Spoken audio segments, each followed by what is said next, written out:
800 ఏళ్ల చరిత్ర కలిగినటువంటి కాకతీయుల కళా వైభవానికి ఎట్టకేలకు మోక్షం లభించనుంది. కాకతీయుల వారసత్వ సంపదైనటువంటి కోటగుళ్ళు కొత్త రూపు సంతరించుకోనున్నాయి. ఇప్పటికే కాకతీయులు నిర్మించినటువంటి రామప్ప ఖ్యాతి ఖండాంతరాలు దాటి ప్రపంచ వారసత్వ సంపదగా గుర్తించగా ఇప్పుడు రామప్ప సరసన కోటగుళ్లకు ప్రత్యేక స్థానం దక్కింది.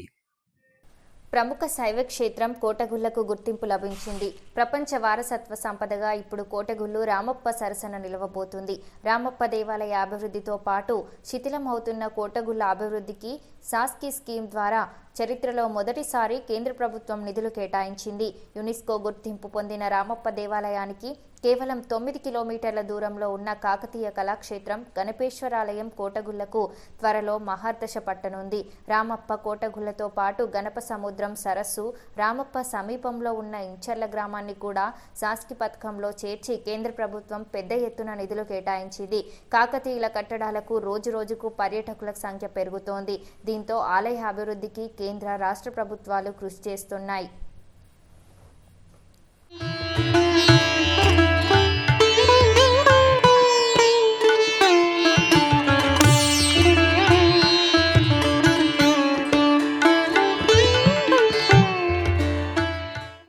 రామప్ప కోటగుళ్ళు 2 ఆలయాలను కాకతీయులు నిర్మించినప్పటికీ రామప్పకు మాత్రం ప్రపంచ పటంలో స్థానం దక్కింది. శిథిలావస్థకు చేరిన కోటగుళ్ళు నిరాధారణకు గురిగాక 18 సంవత్సరాల క్రితం కోటగుళ్ళు పరిరక్షణ కమిటీని ఏర్పాటు చేసి దాతల సహకారంతో కమిటీ నిర్వాహకులు ఆలయాన్ని అంచెలంచెలుగా అభివృద్ధి చేశారు. ఆలయ ప్రాంగణంలో గోశాలలను నిర్మించారు. ప్రతి సంవత్సరం మహాశివరాత్రి, కార్తీక పౌర్ణమి వేడుకలను కోటగుళ్లలో ఘనంగా నిర్వహిస్తున్నారు. కోటగుళ్లలో జరిగే స్వామివారి కళ్యాణాన్ని సందర్శించేందుకు పర్యాటకులు, భక్తులు అధిక సంఖ్యలో తరలివస్తారు. దీంతో కోటగుళ్లను వారసత్వ సంపదగా గుర్తించాలని ఎప్పటి నుండో డిమాండ్ కూడా వినిపిస్తోంది. ఇప్పుడు రామప్ప దేవాలయాన్ని ప్రపంచ వారసత్వ సంపదగా గుర్తించిన కేంద్ర ప్రభుత్వం రామప్పకు కేవలం 9 కిలోమీటర్ల దూరంలో ఉన్న కోటగుళ్ల అభివృద్ధికి నడుం బిగించింది. కోటగుళ్ళు, గణప సముద్రం సరస్సు అభివృద్ధికి కేంద్ర ప్రభుత్వం నిధులు కేటాయించింది. సాస్కి పథకం కింద కోటగుళ్లను రామప్పతో పాటు అన్ని విధాల అభివృద్ధి చేసేందుకు 73,74,00,000ను కేంద్రం కేటాయించింది. దీంతో కేంద్ర పర్యాటక శాఖ నూతనంగా తయారు చేసే టూరిజం హబ్లో కోటగుళ్లకు స్థానం దక్కింది. దీంతో స్థానికులు ఆనందం వ్యక్తం చేస్తున్నారు.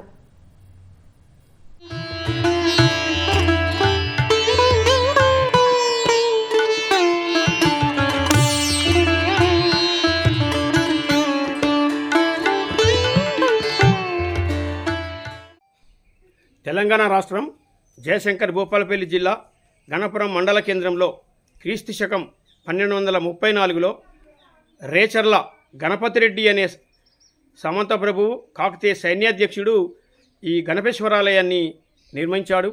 ఈ గణపతిరెడ్డి రామప్ప టెంపుల్ నిర్మించిన రేచర్ల రుద్రారెడ్డి 3వ కొడుకు. ఈయన ఈ గణపేశ్వరాలయంతో పాటు చుట్టూ 22 ఉపాలయాలను కూడా నిర్మించడం జరిగింది. ఈ ఆలయం యొక్క వైభవపేతమైన ఈ ఆలయ కార్యక్రమాలను చూసి 1323లో ఉలక్ఖాన్ వరంగల్ దండయాత్రకు వచ్చినప్పుడు ఈ గణపురం కోటగుళ్ల వైభవాన్ని విని ఓర్వలేక ధ్వంసం చేయడం జరిగింది. అప్పటి నుంచి సుమారు 600 సంవత్సరాల వరకు ధూపదీప నైవేద్యాలు, పూజా కార్యక్రమాలు లేకుండా ఉన్నది. అయితే ఈ క్రమంలోపట 1930లో నిజాం ప్రభుత్వం ఏర్పాటు చేసిన పురావస్తు శాఖ తొలి డైరెక్టర్ గులాం యాజ్దాని అనే గొప్ప వ్యక్తి వచ్చి ఈ ఆలయాన్ని వెలుక్కు తీసుకొచ్చి అప్పుడు కొద్దిపాటి నిధులతోటి ఈ ఆలయాన్ని అభివృద్ధి పనులు ప్రారంభం చేసిండు. ఆ తర్వాత ఇక్కడ తదనంతరం వచ్చిన ప్రభుత్వాలు ఈ ఆలయం మీద ఎటువంటి దృష్టి పెట్టకుండా ఎటువంటి అభివృద్ధి చేయలేదు. అయితే అప్పుడప్పుడు మాత్రం విధించినట్టుగా ఏదో అట్లా చేసి కొద్దిపాటి నిధులతోటి పనులు చేసినా కూడా ఆ పనులు ఈ ఆలయ అభివృద్ధికి ఏమాత్రం ఉపయోగపడలేదు. అయితే ఇదే క్రమంలోపట 15 సంవత్సరాల క్రితం గణపేశ్వరాలయ పరిరక్షణ కమిటీ అని ఏర్పడి అప్పటి నుంచి ప్రతి నిత్యం ధూపదీప నైవేద్యాలు, అర్చనలు శివునికి జరిపిస్తూ ప్రజల్లోకి దీన్ని అభివృద్ధి తీసుకుపోవడం జరిగింది. ఈ ఆలయంలో శివరాత్రి మహోత్సవం, కార్తీక అఖండ దీపోత్సవం ఇంకా తదితర కార్యక్రమాలు గొప్పగా జరుగుతూ ఉంటాయి. అయితే దీనికి ఈ మధ్యన కేంద్ర ప్రభుత్వం రామప్ప వలయం అని ఒక కార్యక్రమాన్ని తీసుకొని రామప్పకు 25 కిలోమీటర్ల పరిధిలో ఏ ఏ ఆలయాలు ఉంటాయో ఆ ఆలయాలన్నింటికీ డబ్బులు మంజూరు చేసింది.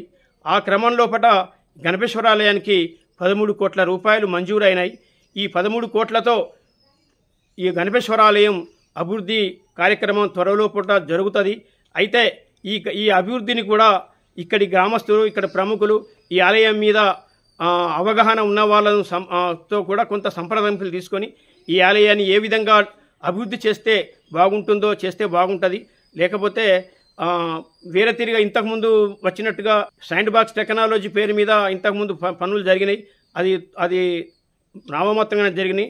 అట్లా కాకుండా ఇన్ని డబ్బులు వచ్చినప్పుడు దీన్ని ఒక మంచి ఇప్పటి సాంకేతికను ఉపయోగించుకుంటూ చక్కగా ఈ ఆలయ అభివృద్ధికి వినియోగించాలని గ్రామస్తుల తరఫున నేను విజ్ఞప్తి చేస్తున్నాను.